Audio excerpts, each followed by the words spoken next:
So the Chief Minister a while ago talked to the media and was trying to address the sit-in reminder that I have been doing for the past 6 days. And I would like to give a point-by-point reply to those points he has raised. First of all, I would like to ask the Chief Minister not to follow the footsteps of his Chief Minister, who, when we had brought up this issue, threw up some random numbers. Now again, the Chief Minister is doing the same thing. Please do more homework and get specific data before you try to present these to the public, because the numbers keep changing when the government is talking through the Chief Minister or the Deputy Chief Minister. The other thing I would like to say is that our random sample survey has shown that more people than what he is proclaiming to have received have not received this income support. I would also like to remind him that there were people who met the criteria and who do not find their names on that list.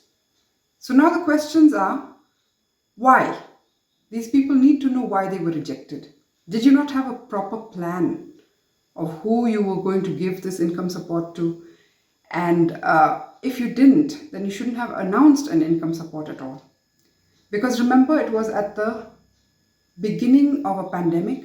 Everyone were fearful, everyone was scared, confused, and yet stepped out when the shops were closed, trying to Xerox their passbooks, their Epic, trying to stand in line in the banks to open bank accounts, trying to stand in line in the locality to give their names, because the locality people took it on themselves to help out the daily wagers when this income support was announced. So it is not a joke for the daily wage laborers. And it is their right now, because you have made that promise, that they get it. The Chief Minister is questioning me, saying he doesn't understand what the purpose of what I am doing is.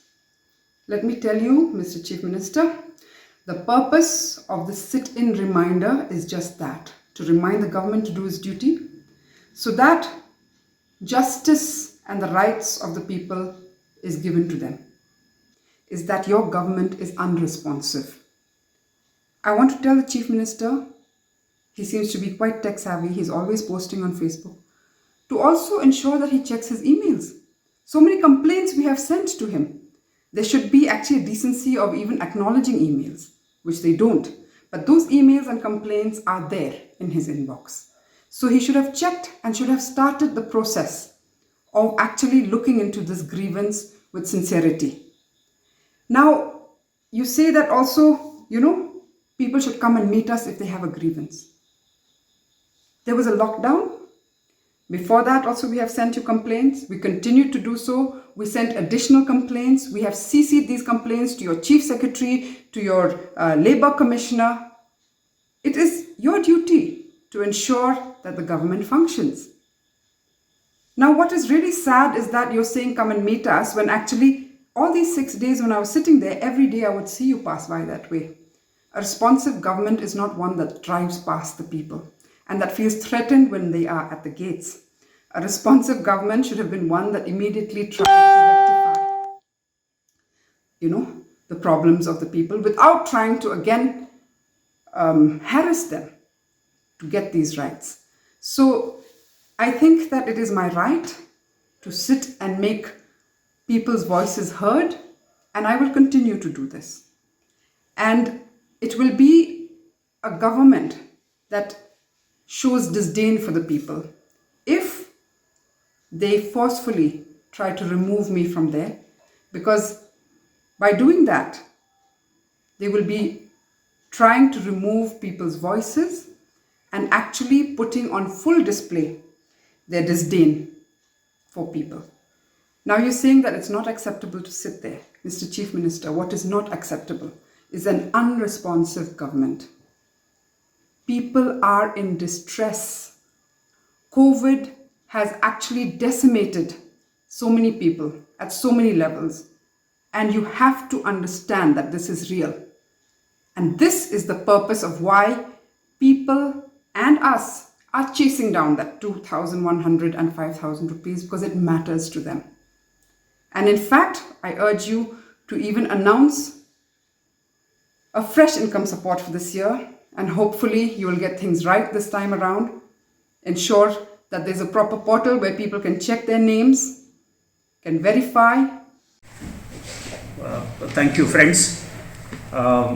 We are in receipt of the email complaint from Kong Angela Rangad of Tur NGO, especially on the subject of official complaint about the claim by the government about the release of rupees 2,100 each to the laborers, those who are migrant laborers during lockdown 1, that was last year. And ma'am has collected a lot of data from the field apparently, and there is a lot of annexures ma'am has enclosed along with this. We are in the receipt of this email both to the Honorable Chief Minister and other officials. The same email was on the same day was forwarded to the Labour Department by the office of the Honorable Chief Minister, and the contents flagged and raised by Angela Rangad's the NGO were in fact taken note of. There were a lot of allegations made through in this email complaint. So I want to make the picture very clear.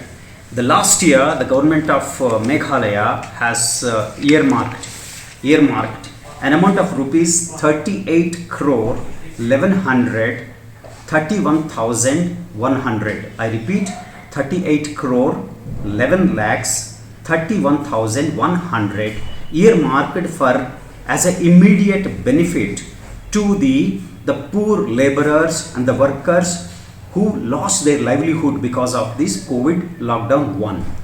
So this amount was released in 2 installments on 18th April 2020. One installment. The second installment was released on 10th June 2020. The total amount was 38.11 crore. So here, the lot of beneficiaries came forward to claim the amount of rupees 2,100 per head. So here, this amount was released in 3 installments at the rate of 700 rupees per week. So 3 weeks in succession. So what the Labour Department done was, basically they created a toll-free number of 1070 by this number is already in existence because of the COVID exigency. The toll-free number 1070 of the State Emergency Operations Center, this number belongs to that. Through this number, as well as through Emergency Operations Center located at the Lower Lakshmiya, Shillong, as well as the WhatsApp numbers, and through the offices of the district labor offices at the district headquarters, and the block labor officers were also engaged in collecting the data, the information about the claimants, basically the poor laborers, basically the wage earners, the petty traders who lost employment and the wage on account of this lockdown.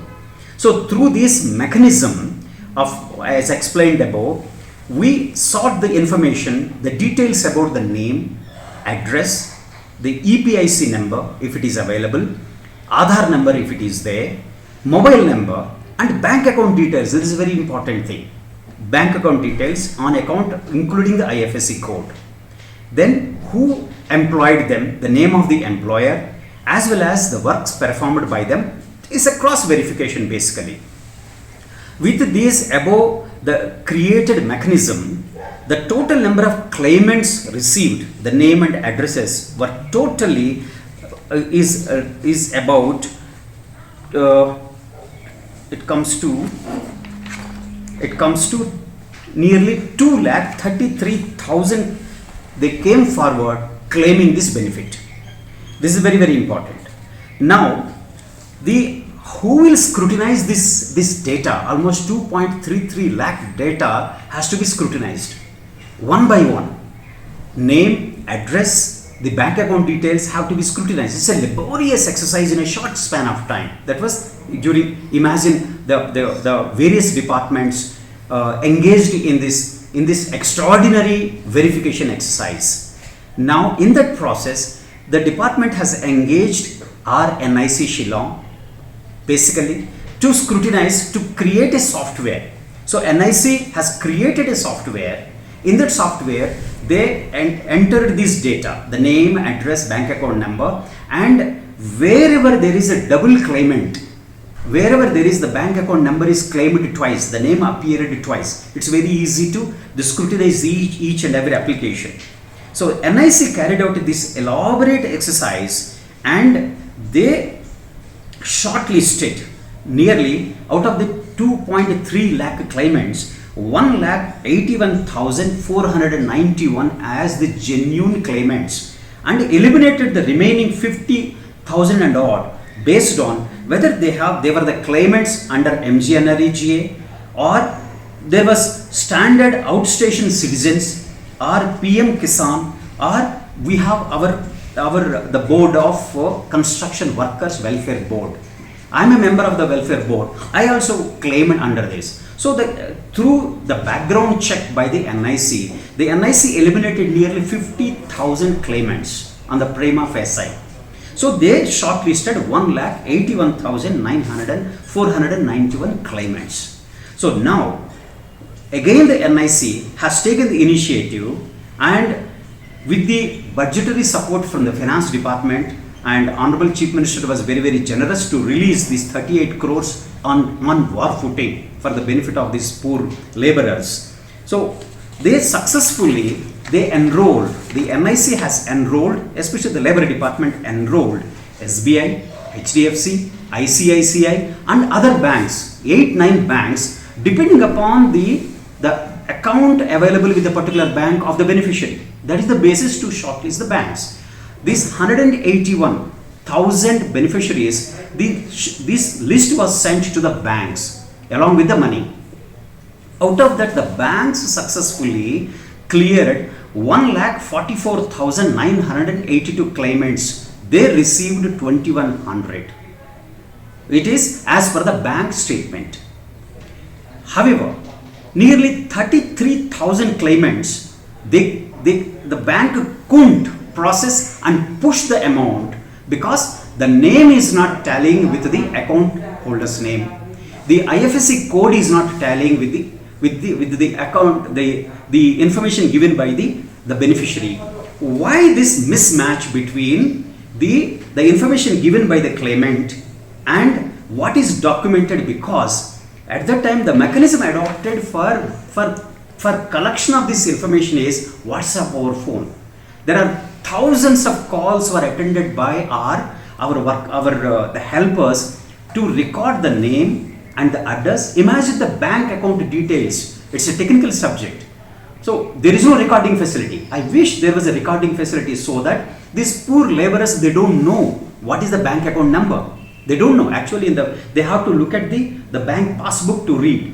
There are so many other numbers. These illiterate laborers, I doubt whether they are in a position to exactly read the account number and IFSC code. It's a technical subject. That IFSC code begins with the English alphabets, we all know.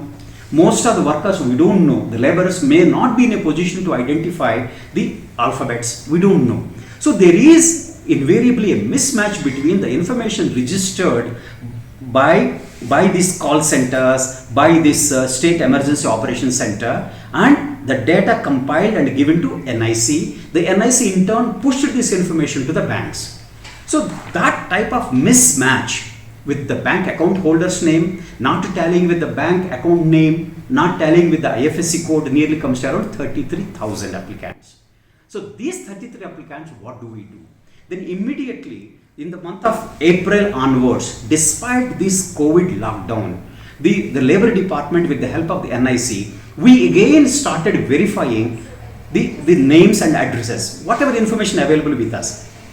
Again, we sent 18,148 after verification, sent back to the bank for pressing the depositing of the amount.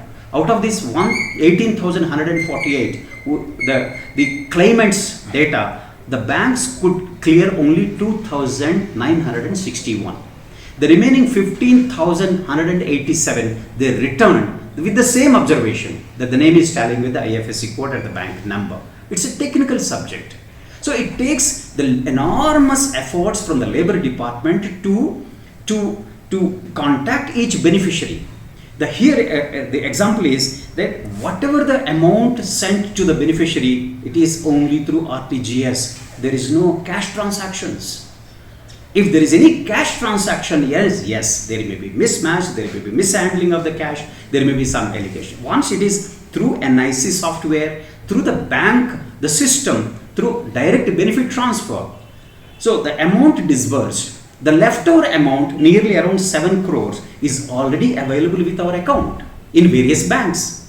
So what we are waiting for is that the further verification of these leftover account, the claimants. It is taking enormous time for us, because you know very well most of these labor officers, the district level, block level labor officers are also drawn for the COVID emergency duties. So then we requested the NGO, at my level, I requested the NGO to facilitate the identification for the benefit of the welfare for the of these laborers. So second is, we have created 2 helpline numbers. That is, there's a landline is 250-1224. I repeat, landline number 250-1224, and one mobile number 9362176360. I repeat, 6362176360 is the ready helpline number with recording facility.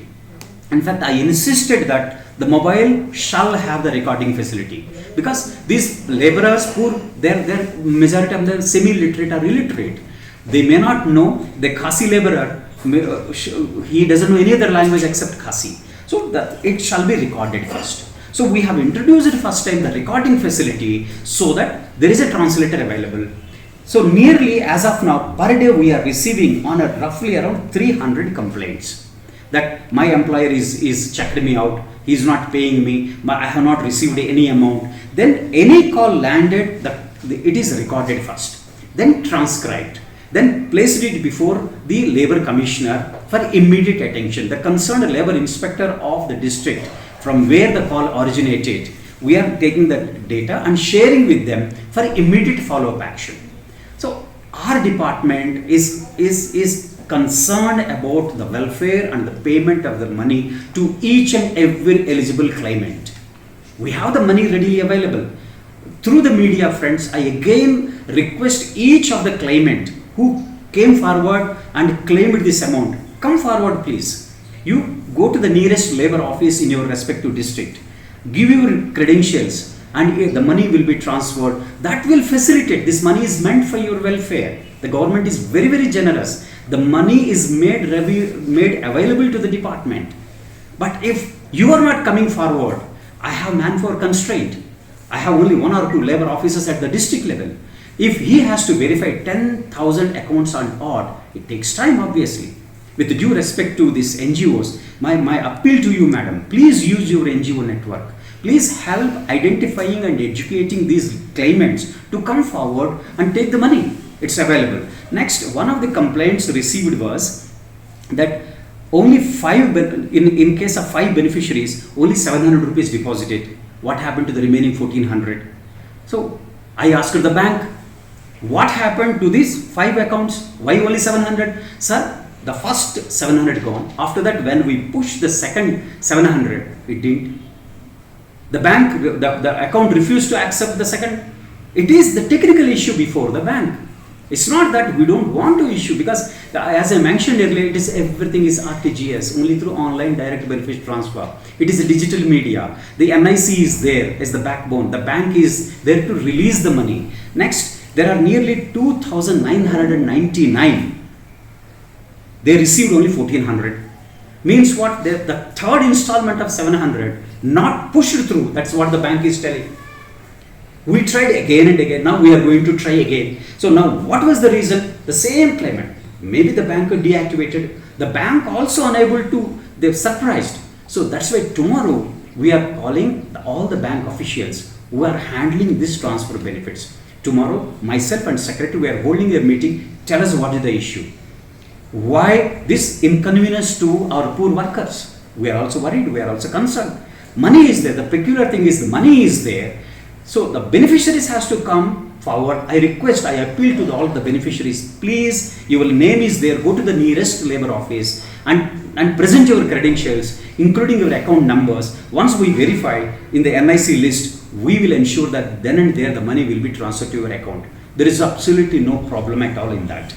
There is one more issue, in fact, I would like to the media, like, so the second issue which is placed before the department through this email is, we have, as I mentioned, we have this Registered Building and Other Construction Workers Board, BOCW board. So I'm in touch with Madam, in fact, Angela Rangad. She raised this issue, why these BOCW members are also not received the amount. So last year, nearly 25,000 registered beneficiaries at the rate of 5,000 rupees was transferred to their accounts without hitch. An amount of rupees nearly, it's an amount of rupees, I can say, this is total 12 crores 89 lakh 70,000. I repeat, 12 crores 89 lakh 70,000 was successfully transferred to 25,794 accounts at the rate of 5,000 rupees per account. Why? Because this is possible because all these are the registered, the workers, construction workers. We maintain the registry of each and everyone, including his family details, his bank account details, his mobile number. So there is absolutely no problem in transfer of this benefit. Again, Angela Rangad says that out of these registered workers also some not received. Fair enough. Who have not received? So there is a hitch here. If I am a member of the registered worker of this board, I have to renew my membership every year. Suppose I forgot to renew my, so once I have not renewed my membership, my name won't figure in this 5,000 rupees benefit. So I requested again through these NGOs and through the board, you please re-register with the board. That is as per the bylaws. So absolutely there is no problem as long as we have the authentic data available about the beneficiaries. There is no problem at all, because the Honorable CM and the Deputy CM Labour, they took pains to keep the money readily available for the benefit of this the poor labourers. The money is still with us lying in the account of the HDFC, SBI, various accounts.